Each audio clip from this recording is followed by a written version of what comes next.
स्वागत है आप सभी का गायत्री पीजी कॉलेज सांचौर की ऑनलाइन क्लासेस में। कल हम लोग बात कर रहे थे फाइलम कॉर्डेटा के फंडामेंटल कॉर्डेट कैरेक्टर्स के बारे में, और कल के लेक्चर में हमने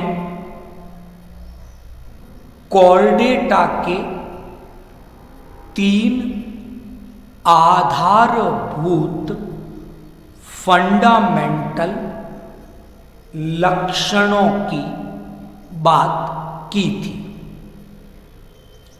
आज हम जो टॉपिक स्टार्ट कर रहे हैं वो फाइलम कॉर्डेटा का आउटलाइन क्लासिफिकेशन। तो आज हम बात करेंगे संघ कॉर्डेटा की आउटलाइन क्लासिफिकेशन, संघ कॉर्डेटा के वर्गीकरण की। तो स्टार्ट करते हैं आज के टॉपिक को। क्या किया गया कि फाइलम कॉर्डेटा को इन 2 बड़े समूहों में वर्गीकृत किया गया। जो पहला ग्रुप है उसका नाम दिया गया एक्रेनिया, और जो फाइलम कॉर्डेटा का दूसरा ग्रुप है उसका नाम दिया गया क्रेनिया। तो पहली चीज क्लियर हुई, फाइलम कॉर्डेटा को इन 2 ग्रुप में क्लासीफाई किया गया है, एक क्रेनिया और दूसरा क्रेनिया। अब हम ये समझने की कोशिश करेंगे कि कौन से कॉर्डेट जंतुओं को एक क्रेनिया ग्रुप में सम्मिलित किया गया है और कौन से कॉर्डेट एनिमल्स को क्रेनिया ग्रुप में रखा गया है। तो बात करते हैं एक क्रेनिया का मीनिंग क्या है उससे। यहां पर एक शब्द के ऊपर ये सब कुछ डिपेंड है। मैं लिख देता हूं, और हम बात कर रहे हैं किसकी? क्रेनियम की बात कर रहे हैं। क्रेनियम मीन्स ये कपाल, जिसके अंदर ब्रेन सुरक्षित रहता है, मस्तिष्क उपस्थित होता है, उस क्रेनियम की हम बात कर रहे हैं। तो ऐसे कॉर्डेट एनिमल्स जिनमें अभी तक क्रेनियम का निर्माण नहीं हुआ है, या ऐसा कहें जिनमें क्रेनियम अनुपस्थित है। तो क्रेनियम नहीं है, इसीलिए इस ग्रुप का नाम एक्रेनिया रखा गया था। अब क्रेनियम क्यों नहीं है, तो यहां एक चीज समझ में आनी चाहिए कि इन जंतुओं में अभी तक शीर्ष, जिसे हम हेड कहते हैं, उसका निर्माण नहीं हुआ है। तो एक्रेनिया ग्रुप में उन कॉर्डेट्स को सम्मिलित किया गया है जिनमें क्रेनियम एब्सेंट है, या ऐसा कहें कि अभी तक हेड या शीर्ष का निर्माण नहीं हुआ, तो वे सभी कॉर्डेट एक्रेनिया ग्रुप में रखे गए। जब हम इन कॉर्डेट का अध्ययन करते हैं जो एक्रेनिया ग्रुप से संबंधित है, तो हम क्या देखते हैं, ये कॉर्डेट प्रारंभिक कॉर्डेट है। मतलब जब कॉर्डेटा जंतुओं की उत्पत्ति हुई, उनका उद्विकास हुआ, इवोल्यूशन हुआ, तो एक्रेनिया ग्रुप के कॉर्डेट पहले विकसित हुए, जबकि क्रेनिया ग्रुप के कॉर्डेट बाद में विकसित हुए। तो जो एक्रेनिया ग्रुप के कॉर्डेट हैं, ये प्रारंभिक प्रिमिटिव कॉर्डेट हैं, इसलिए इन्हें सामान्यतः प्रोटो कॉर्डेट जंतुओं के नाम से जाना जाता है।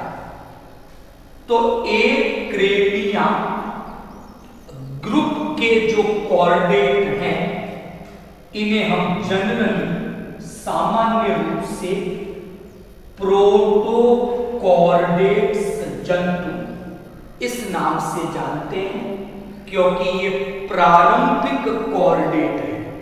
इनकी उत्पत्ति और उद्विकास क्रेनिया कॉर्डेट से पहले हुआ है।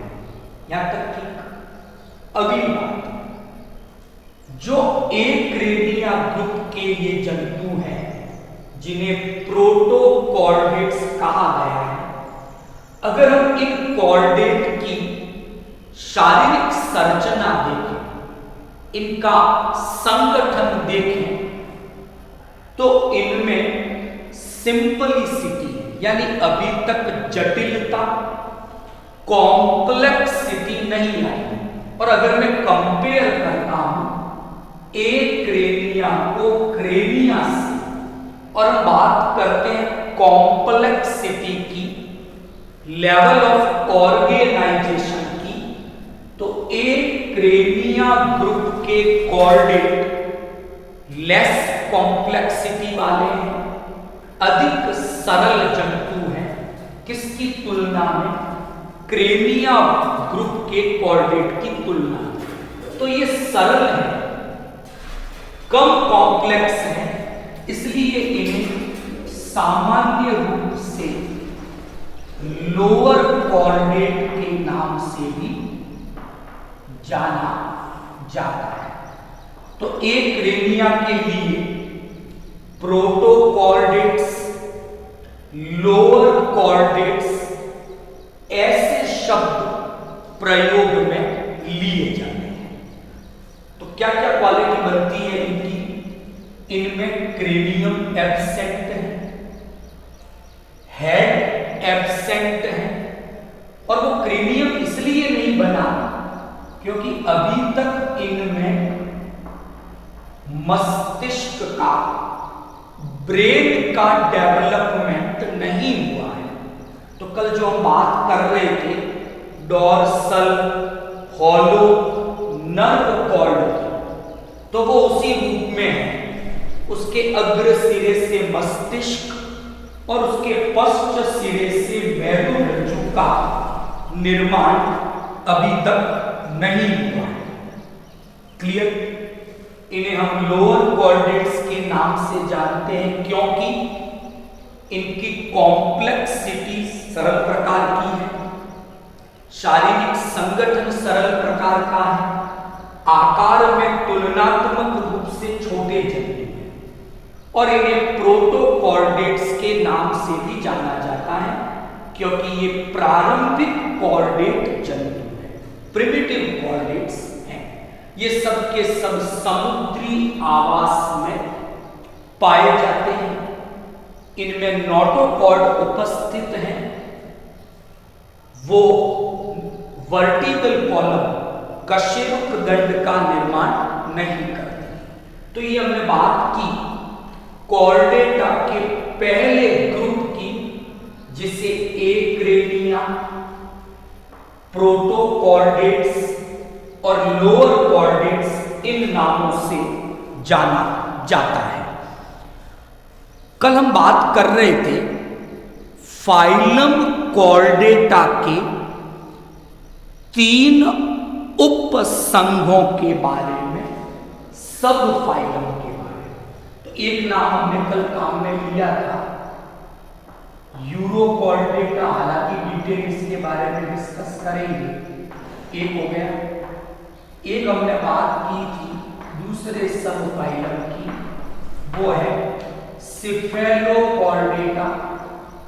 तो जो सब फाइलम यूरोकॉर्डेटा है, सब फाइलम सिफेलोकॉर्डेटा है, ये दोनों उपसंघ सब फाइलम ग्रुप एक्रेनिया में सम्मिलित किए गए। ये सब के सब समुद्री आवास के जंतु हैं, मैराइन वाटर में पाए जाते हैं। अब मैं बात करूंगा दूसरे ग्रुप की, जिसका नाम क्रेनियम। देखो नाम से क्लियर है, इन कॉर्डेट्स में जो क्रेनियम है, जो कपाल है, वो प्रेजेंट है। पहली चीज हुई कि क्रेनिया ग्रुप में उन कॉर्डेट्स को सम्मिलित किया गया है जिनमें क्रेनियम या कपाल उपस्थित होता है। और जब क्रेनियम है तो इसका सीधा सा मतलब है कि जो डॉर्सल होलो नर्व कॉर्ड थी, जिसके बारे में हम बात कर रहे थे कि पृष्ठीय खोखला तंत्रिका रज्जु है, तो क्रेनिया ग्रुप के कॉर्डेट में वो जो नर्व कॉर्ड थी, उसके अग्र सिरे से ब्रेन बन गया और उसके पश्च सिरे से मेरुरज्जु स्पाइनल कॉर्ड बन गई। तो ब्रेन है, बन चुका है, इसलिए उस ब्रेन की सुरक्षा के लिए क्रेनियम का भी विकास हो चुका है। तो पहली बात की हमने क्रेनिया ग्रुप की, तो क्रेनिया ग्रुप के जो भी कॉर्डेट्स हैं उनमें क्रेनियम का विकास हो चुका है और क्रेनियम बन गया, इसलिए ब्रेन, मेरुरज्जु, ऐसी संरचनाएं भी बन चुकी है। दूसरी बात कि जो क्रेनिया समूह के कॉर्डेट हैं, इनको यूकॉर्डेट्स के नाम से भी जाना जाता है। यू का मतलब है एडवांस, मॉडर्न, यानी ये जो कॉर्डेट्स हैं क्रेनिया ग्रुप के, इनका जैव विकास, इनका इवोल्यूशन एक क्रेनिया के बाद में हुआ है। तो जैव विकास के क्रम में क्रेनिया ग्रुप के कॉर्डेट बाद में विकसित हुए हैं, इनका डेवलपमेंट लेटर हुआ है, इसलिए इन्हें सामान्यतः यूकॉर्डेट्स के नाम से जाना जाता है। अगली जो मैं बात कर रहा हूं, क्या देखते हैं क्रेनिया ग्रुप के कॉर्डेट में कि इनकी कॉम्प्लेक्सिटी ज्यादा है, जटिलता ज्यादा है। इन जंतुओं का आकार भी एक क्रेनिया की तुलना में बड़ा है। तो जो क्रेनिया ग्रुप के कॉर्डेट हैं, इन्हें सामान्यतः हायर कॉर्डेट्स के नाम से जानते हैं। तो क्रेनिया ग्रुप को यूकॉर्डेट्स के नाम से जाना जाता है। इन्हें हायर कॉर्डेट्स के नाम से भी जाना जाता है। तो अगर हम एक टेबल की फॉर्म में एक क्रेनिया में और क्रेनिया में अगर डिफरेंस करना चाहें तो पहला अंतर हम मेंशन करेंगे किसका? क्रेनियम का। दूसरा अंतर हम मेंशन करेंगे किसका? ब्रेन का। तीसरा डिफरेंस हम मेंशन करेंगे हेड का। 1 2 3। इसके अलावा कॉम्प्लेक्सिटी की बात कर सकते हैं। इनकी जटिलता कम है, इनकी जटिलता ज्यादा है। इन कॉर्डेट के शरीर का आकार छोटा है, इन कॉर्डेट के शरीर का आकार बड़ा है। ये सब के सब समुद्री आवास के जंतु हैं। ये जलीय भी हो सकते हैं, स्थलीय भी हो सकते हैं। तो ऐसे कई डिफरेंसेस हम acrania, protochordate, euchordate, lower chordate, higher chordate, इनके बीच में कर सकते हैं। तो एग्जाम पॉइंट ऑफ व्यू से आपको यह भी पूछा जा सकता है प्रोटोकॉर्डेट्स क्या है, यूकॉर्डेट्स क्या है, लोअर कॉर्डेट्स क्या है, हायर कॉर्डेट्स क्या है, और एक क्रेनिया क्या है और क्रेनिया क्या है। तो इसके तो 2 सब फाइलम मैंने बताया। जो क्रेनिया ग्रुप है कॉर्डेटा का, उसमें एक सिंगल सब फाइलम सम्मिलित किया है जिसका नाम है वर्टिब्रेटा। क्लियर? डिटेल बाद में डिस्कस करेंगे। इन्हीं को हम सामान्यतः कशेरुकी जंतुओं के नाम से जानते हैं। तो आज हमने बात की फाइलम कॉर्डेटा के आउटलाइन क्लासिफिकेशन के पहले पार्ट की, और बेसिकली आज हमने बात की 2 ग्रुप की, जिसमें से एक ग्रुप एक क्रेनिया का है और दूसरा ग्रुप क्रेनिया का है। फिर हमने बात की प्रोटोकॉर्डेट्स क्या है, यूकॉर्डेट्स क्या है, और फाइनली बात की लोअर कॉर्डेट्स और हायर कॉर्डेट्स के बारे में। तो आई होप यहां तक का जो पोर्शन था आपको समझ में आ गया है। अब मैं आगे बात करता हूं कि ये सब तो प्रोटोकॉर्डेट्स हैं, यानी यूरोकॉर्डेटा, सिफेलोकॉर्डेटा, और ये वर्टिब्रेटा है तीसरा सब फाइलम, जो क्रेनिया, हायर कॉर्डेटा या यूकॉर्डेटा के नाम से जाना जाता है। अब आज कंफ्यूजन की बात करते हैं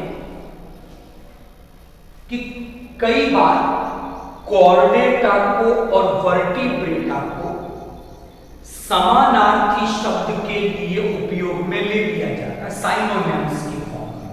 तो आज हम बात करेंगे कॉर्डेटा और वर्टिब्रेटा। इन्हें हिंदी में पृष्ठवंशी जंतु, इन्हें हिंदी में कशेरुकी जंतु कहा जाता है।